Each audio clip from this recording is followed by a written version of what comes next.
빛과 그림자, 빛과 그 그늘, 이 둘은 우리 모두가 가지는 동전의 양면과 같습니다. 누구에게나 그늘은 있습니다. 그리고 그늘은 다양한 모습으로, 다양한 명도로 나타날 것입니다. 그러나 여러분, 우리는 그때마다 그 그림자 가운데 그늘에 갇힐 것이 아니라 빛을 향해 나아가야 한다라는 것입니다. 오늘 대지 첫 번째, 우리는 인정해야 합니다. 빛이 비추면 그늘도 생긴다라는 거예요. 고린도 교회는 바울이 2차 선교 여행 때 바울이 개척했던 교회였습니다. 지난번에 설명했던 대로 고린도라는 이 도시는요, 물질적으로 부유했고요, 문화적으로는 다양하고 개방적이었습니다. 종교적으로는 다원적이었고 도덕적으로는 문란했습니다. 현대사회, 현대교회와 너무 똑 닮아 있다라고 말씀을 드렸었죠. 그래서 바울은 개척된 이 고린도 교회에 수시로 제자들을 보내어서 자신의 가르침과 복음을 가르치기를 원했습니다. 그 중에 한 분 디모데가 전해준 이야기에 의하면 고린도 교회에 여전히 여러 가지 문제가 상존한다라는 것이었어요.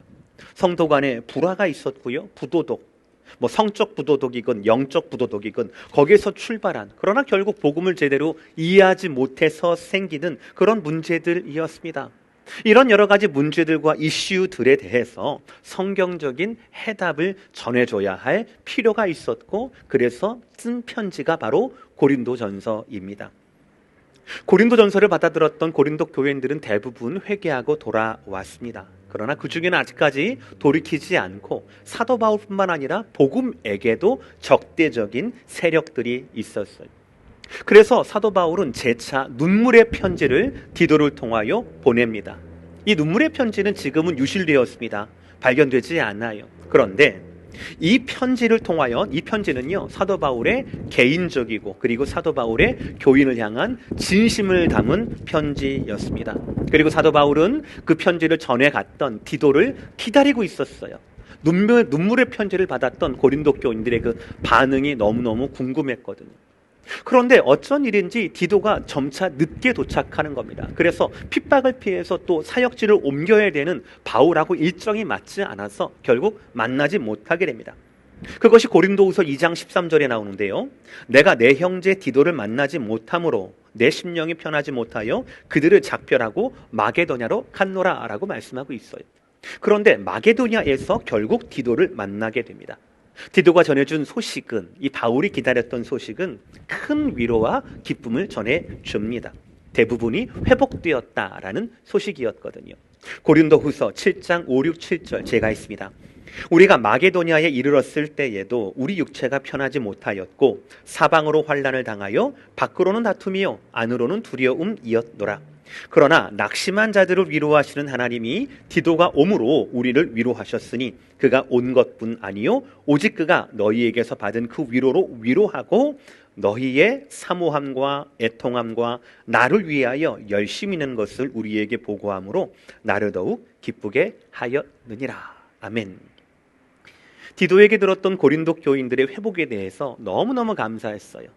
그리고 그 나뉘어진 마음들, 이제 막 상처에서 치료된 그들 가운데 뭔가 위로의 메시지, 용서의 메시지를 정리해서 보내야 할 필요가 있었습니다.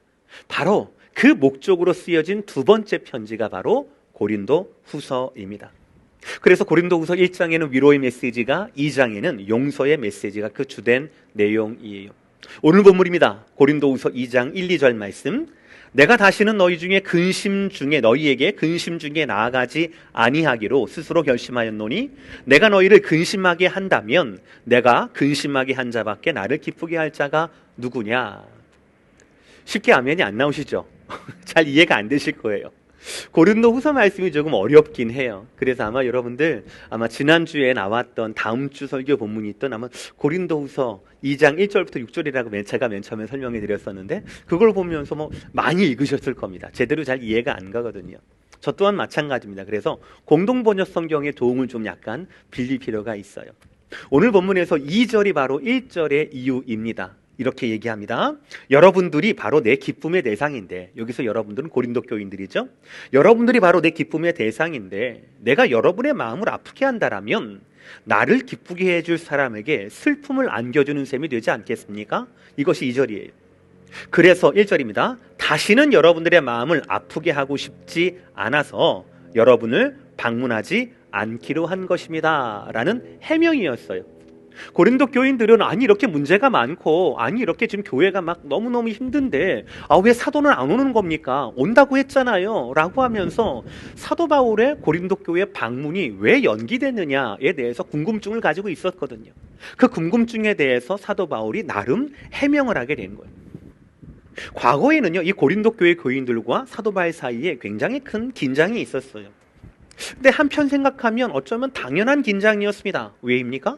고린도 교인들에게는요, 여전히 변화받아야 할, 복음의 빛이 비춰졌지만, 성도가 되었지만 여전히 변화받아야 할 성화의 몫이 있었습니다.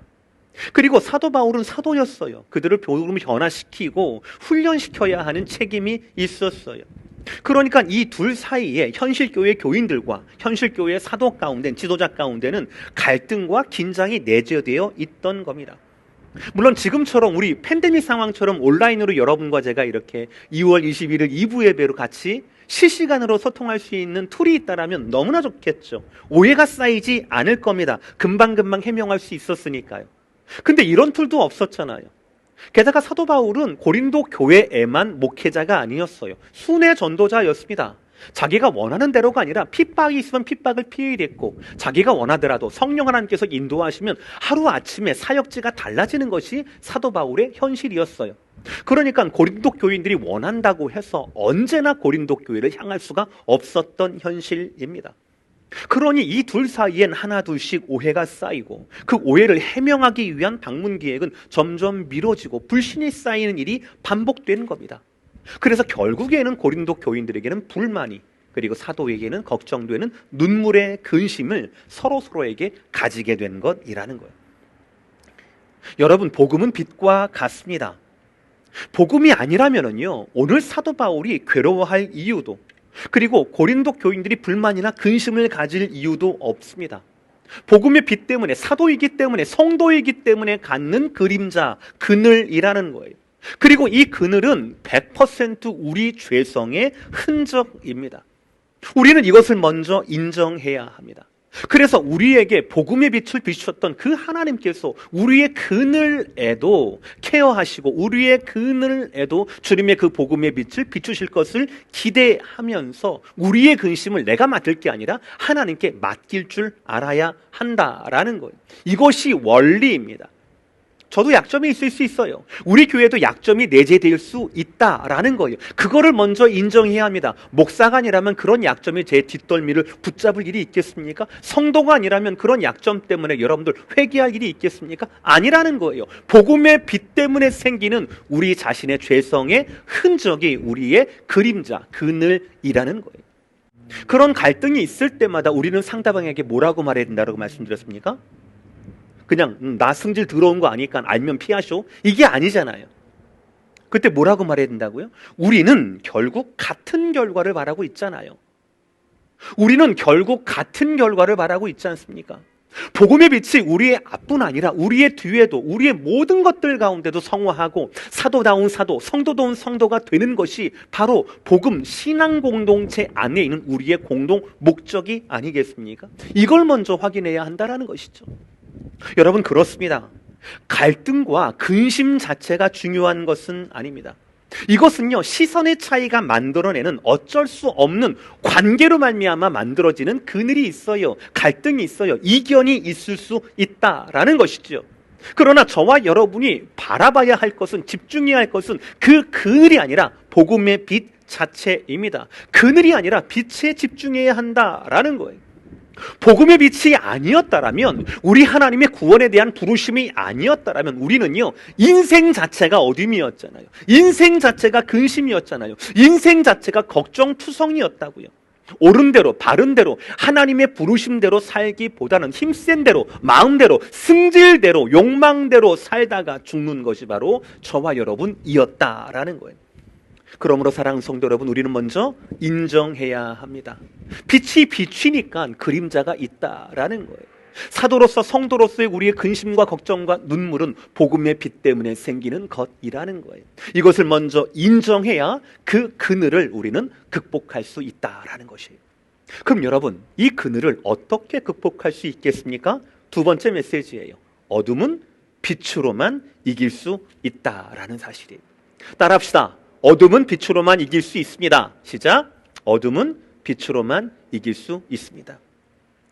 여기서 우리가 간과하지 말아야 할 사실이 있습니다. 복음의 빛 때문에 생긴 필연적인 그림자, 그늘이라고 해도 그것의 본질은 어둠이라는 거예요. 그리고 어둠은 빛으로만 이길 수 있다라는 진리입니다. 사도와 교인들 사이의 갈등이 필연적이라고 하더라도 먼 거리에 있으니까 제깍 답장을 못 해주니까 근심이 자연스럽다 하더라도 그늘을 어둠 그대로 두면 안 된다라는 거예요. 우리는 우리의 등 뒤에도 복음의 빛을 비춰야 합니다. 감추면 안 되는 거예요. 괜찮은 척해서도 안 되는 겁니다. 그럼 우울증 걸려요. 병 걸려요. 사도 바울은 이 사실을 너무나 잘 알았어요. 그래서 오늘 보면 3절에 이렇게 얘기하고 있습니다. 내가 이같이 쓴 것은 내가 갈 때에 마땅히 나를 기쁘게 할 자로부터, 즉 고린도 교인들이죠, 기쁘게 할 자로부터 도리어 근심을 얻을까 함이요 라고 고백하고 있어요. 사도 바울은 알았어요. 자기의 그늘이 치료받지 않는다라면, 자기의 그늘이 어둠 그대로 있다라고 하면 그것이 성도들에게 전혀 도움이 되지 않는다라는 걸 알았어요. 자기가 건강하지 않다라면 고린도 교인들은 자기에게 기쁨의 원인이 아니라 근심의 원인이 될 수도 있다라는 것을 알았다라는 거예요. 사도 바울은 그 누구보다도 자기 자신이 가진 그늘과 어두움을 발견했던 겁니다. 그래서 잠시 멈추고 고린도 교회의 방문을 연기했던 거예요. 이걸 연기하면서 고린도 교회를 향한 그의 본심은 4절과도 같습니다. 내가 마음에 큰 눌림과 걱정이 있어 많은 눈물로 너희에게 썼노니 이는 너희로 근심하게 하려 한 것이 아니요 오직 내가 너희를 향하여 넘치는 사랑이 있음을 너희로 알게 하려 함이라. 여기에서 많은 눈물로 썼노니 라고 했던 게 아까 말씀드렸던 디도가 가지고 왔던 눈물의 편지, 지금은 유실되고 없어진 그것을 말하는 거예요. 그걸 쓰면서 지금 사도 바울의 내적 상황, 고린도 교인들을 향한 그 정서가 잘 묻어 있습니다. 마음에 큰 눌림과 걱정이 있었다라고 하죠. 여기서 눌림이라고 하는 것은 외부에서 오는 압박과 괴로움을 말하고요, 걱정이라고 하는 것은 마음의 고뇌 그리고 비통한 상태를 뜻합니다. 이 바울의 내적 상태의 원인은요, 바울의 대적자들 그리고 바울의 대적자들에게 동조했던 고린도 일부 교인들 때문이었습니다. 그래서 바울은 걱정과 근심으로 그들에게 많은 눈물로 그의 진심을 디도에게 전달해 주었다라는 거예요. 우리는 여기에서 사도 바울을 우리가 인간적으로 그의 정서를 이해할 필요가 있어요. 그것이 유익이 됩니다. 사도 바울은요, 사랑보다는 진리에 치우친 분이었습니다. 처음에는요. 예수님 만나기 전에는 이 진리를 위해서 구약의 야훼 하나님에 대한 열심 때문에 그는 결혼도 하지 않습니다. 그리고 돌아다니면서 교회를 찾아다니면서 앞장서서 핍박했던 사람이 바로 사울이었어요. 예수를 만난 뒤에는요, 그 누구보다도 이 열정적인 것, 이 열심, 이것을 하나님이 써주셔서 세계 선교에 앞장서던 그런 사람이었습니다. 진리를 위해서는 앞뒤 안 가리는 성격의 사람이 바로 이 사도 바울이었습니다. 이렇게 고집스러울 정도로 진리를 고수한 그 덕분에 그 빛 이면에는 그늘도 있었어요. 균형을 잃어버리게 돼요. 관계가 깨지게 돼요. 바나바와의 갈등과 이별이 바로 대표적인 경우예요. 이 둘의 갈등의 시작은 1차 전도 여행 때 동행했던 마가 요한의 일탈의 문제였었습니다. 사도 바울은 원칙과 진리를 중요하시는 사람으로서 선교 여행 도중에 도망가 버린 이 젊은 마가 요한을 절대로 용납할 수가 없었어요. 그래서 2차 팀에서 빼버렸습니다.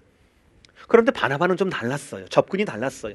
바나바는 성품이 온유했습니다. 그리고 그는 사람을 잘 돕는 성품을 가진 사람이었어요. 그래서 젊은 요한에게, 마가 요한에게 조금 더 두 번의 기회를 주자라고 말했어요. 조금 더 품고 기다리자라는 쪽이었어요. 그리고 실질적으로 마가 요한의 인생을 보면 이 바나바의 판단이 거의 맞습니다. 이 마가는 훈련을 잘 받아서 나중에는 베드로의 선교 파트너가 되고 통역자가 됩니다. 그리고 여러분들 마가복음 아시죠? 마태복음, 마가복음. 그 마가복음의 기록자로 하나님이 사용하시게 됩니다. 그러니까는 이 적어도 마가에 대해서는 사도 바울의 판단보다 바나바의 판단이 더 옳았던 것 같아요.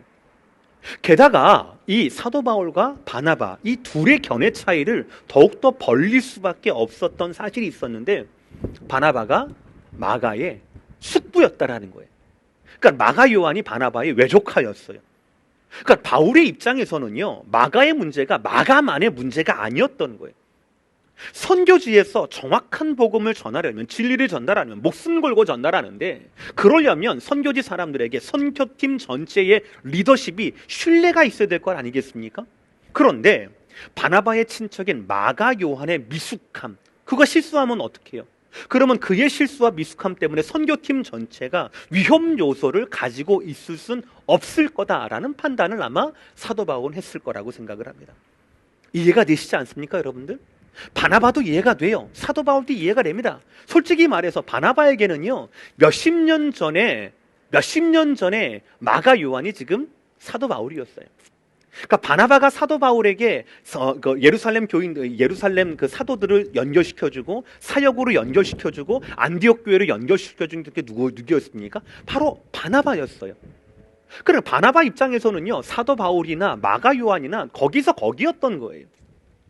그런데 정작 사도 바울은 마가 요한은 안 돼 라고 얘기하니까 이 바나바 마음이 얼마나 좀 복잡했겠습니까? 여기까지는 이해가 되실 거예요.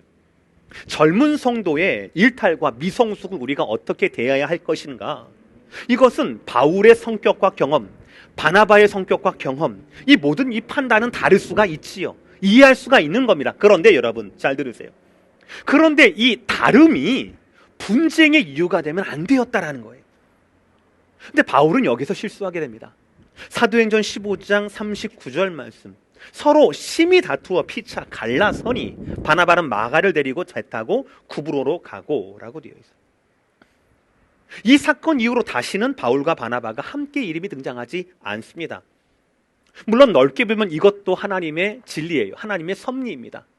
1차 선교여행 때는 바울과 바나바가 같이 갔어요. 그래서 2차는요, 마가 요한의 이슈 때문에 헤어지게 됩니다. 그런데 헤어지게 되면서 결과적으로는 반이 된 게 아니에요. 배의 배가 된 겁니다.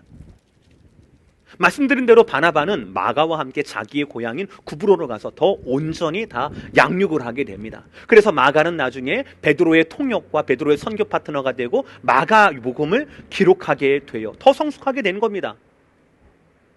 또 사도 바울은요, 이번엔 신라와 파트너가 되어서 2차 전도여행, 3차 전도여행 하면서 우리가 알고 있는 그 위대한 사역들을 해나가게 되었다라는 것이죠. 모두가 하나님의 섭리라고 볼 수가 있어요. 그러나 개인적으로는 너무 아쉬운 건 어쩔 수가 없어요. 너무 아쉬워요. 물론 노년의 바울이 마가 요한을 용서할 뿐 아니라 그를 보고 싶다 하는 그런 내용의 글도 썼지만, 그러나 결국 이 부분에서 갈등을 극복하지 못했던 사도 바울의 리더십이 저는 너무 개인적으로 너무너무 아쉽다라는 거예요. 지미 도드라는 분의 책, 목사도 사람이다라는 책이 있어요. 그 책에 어떤 연구를 봤는데요, 보니까 사도 바울의 갈등에 적용할 만한 연구가 나와서 소개를 합니다. 그분의 연구는 이거예요. 부정적 성격 이면에는 긍정적 성격도 같이 있다라는 거예요.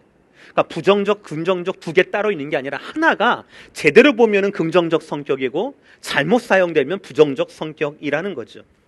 그러면서 이 지미 도드라는 분이 30가지 이상의 테이블을 만들어 놨어요. 성격의 유형을 30가지 이상의 테이블을 만들어 놨어요. 제가 그 테이블을 보면서 바울을 한번 적용해 보았습니다. 그랬더니 좀 이해가 되는 거예요.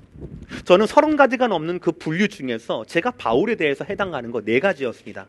한번 들어보실래요? 빈틈 없고, 용기 있고, 결단력 있고, 열정적인 사람이었어요. 여러분 동의하시죠? 바울 동의하실 거예요. 그런데 이것이 선용이 된다라면, 잘 사용이 되면 맞아요. 빈틈 없고, 용기 있고, 결단력 있고, 열정적인 사람으로 쓰일 수가 있어요. 그러나 이것이 잘못 사용되면 어떻게 된 줄 아십니까? 여러분 표정 관리를 잘하고 이걸 들으셔야 돼요. 내 얘기인데, 내 남편 얘기인데 그러시면 안 되는 겁니다. 옆에 있는 남편 시험 듭니다. 표정 관리 잘하시고요. 첫 번째, 빈틈 없다라고 하는 성격이 오형되면 이렇게 됩니다. 신경질적인, 비판적인 사람으로 비춰줄 수 있다는 거예요. 둘이 같다라는 거예요. 용기 있는, 이건 좋은 면이고, 이것의 나쁜 면은 무모한, 경솔한, 저돌적인이 되는 거예요. 세 번째, 결단력 있는 이란 성격이 오용되면 이렇게 됩니다. 완고한, 인정머리 없는, 무자비한, 지배적인 성격으로 된다는 거죠. 열정적인 성격은 굉장히 좋은 거잖아요. 그런데 이것이 잘못 사용되면 어떻게 됩니까? 정신사나운, 건방진, 싸우기 좋아하는, 과로하는 이런 것으로 나타난다라는 것이 좀 이해가 되십니까? 이해가 되시죠? 여러분의 성격에서도 이해가 되시고 바울의 상황과 바울이 왜 바나바에 대해서 그렇게 대응했는지 우리가 실마리를 찾을 수 있을 겁니다. 그러나 여러분 저를 좀 주목해 보세요. 제가 오늘 설교에서 말씀드리고 하는 것은요, 여기에 마침표가 있지 않습니다. 여러분 이 차이는 어쩔 수 없으니까 서로 승질 파악됐으면 건드질 말고 우리 서로 피해 갑시다. 좋은 게 좋은 거니까. 이 말이 아니에요. 왜냐하면 오늘 말씀에 의하면 바울은요, 그 성격의 근을, 빈틈없고 용기 있고 결단력 있고 열정적인 것이 아닌 그 성격의 근을, 그 성격의 그늘에 복음의 빛을 초청하는 모습이 보이기 때문에 그래요. 그것을 어쩔 수 없어, 내가 원래 가진 게, 내 성질이 원래 이래, 그러고 만 게 아니에요. 하나님의 은혜로 점점 보완합니다. 그리고 점차 성화하는 모습을 보입니다. 그것이 바로 오늘 보면 바로 직전 구절이에요. 너무 중요한 말씀인데 다 함께 읽겠습니다. 고린도후서 1장 24절 말씀이에요. 다 함께요. 시작. 우리가 너희 믿음을 주관하려는 것이 아니요 오직 너희 기쁨을 돕는 자가 되려 함이니 이는 너희가 믿음에 섰음이라. 다시요. 우리가 너희 믿음을 주관하려는 것이 아니요 오직 너희 기쁨을 돕는 자가 되려 함이니 이는 너희가 믿음에 섰음이라. 아멘. 우리가 너희 믿음을 주관하는 사람이 아니라는 거예요. 내 성격은, 내 성품은 나는 주관하고 싶어요. 지배하고 싶다고요. 싸우고 싶다고요. 억울한 얘기 들으면 빠르르 해가지고 막 해명하고 싶고 더 싸우고 싶다고요. 그게 내가 가지고 있는 내추럴 캐릭터예요. 그러나 바울은 뭐라고 합니까? 우리가 너희 믿음을 주관하려는 것이 아니다 라고 해요. 오직 너희 기쁨을 돕는 자가 되려 함이다 라고 얘기합니다. 이유가 더 중요해요. 이는 너희가 믿음에 섰습니다. 고린도 교회의 믿음이 어떤 믿음이에요? 너무너무 죄송합니다. 형편없는 믿음이에요.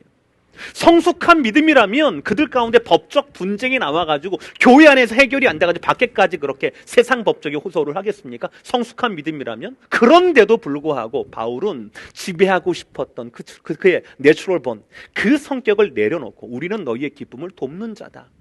너무나 형편없어 보이는 그들의 성화와 믿음의 수준도 너희는 믿음에 섰다라고 그들을 인정해 준 거예요. 오늘 설교의 마무리이기도 해요, 여러분들. 세 번째 대지예요. 그래서 우리에게는 참빛, 온전한 사랑을 나타내야 한다라는 것입니다. 사랑 성도 여러분, 우리도 사도 바울처럼 일해야 합니다. 우리도 스스로 가진 성격의 틀 안에 갇힐 것이 아니라 장점과 단점이 뚜렷한 그런 성격대로 살아가는 사람이 아니라 그 성격조차, 그 성격의 그늘조차도 복음의 빛으로 비춰야 한다라는 것. 어둠을 이기는 참빛은 온전한 사랑, 예수님의 사랑밖에 없다라는 것을 인정하고 그 사랑을 우리가 요청해야 한다라는 것. 오늘 보면 5절과 6절이에요. 근심하게 한 자가 있었을지라도 나를 근심하게 한 것이 아니요 어느 정도 너희 모두를 근심하게 한 것이니 어느 정도라 하면 내가 너무 지나치게 말하지 아니하리 함이라. 이러한 사람은 많은 사람에게서 벌받는 것이 마땅하도다. 이 말씀은 이미 고린도 교회에서 징계받은 자들을 향한 말씀이에요. 근데 이 구절에서 근심하게 한 자는 단수로 나와요. 복수가 아니에요.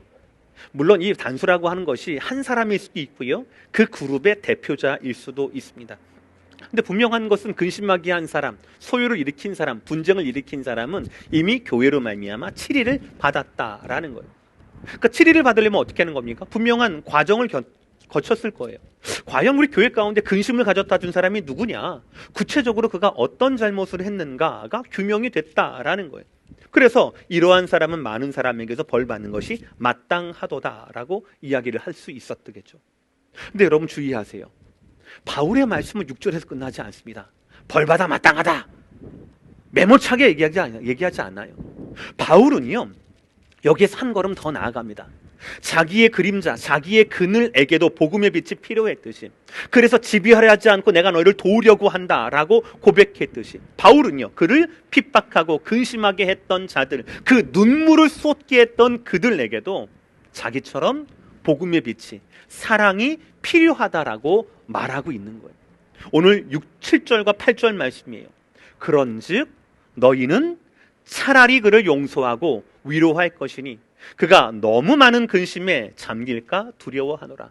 그러므로 너희를 권하노니 사랑을 그들에게 나타내라. 할렐루야. 우리의 목적은 여기에 있어요. 우리의 눈빛은 여기에 고정되어야 있어야 합니다.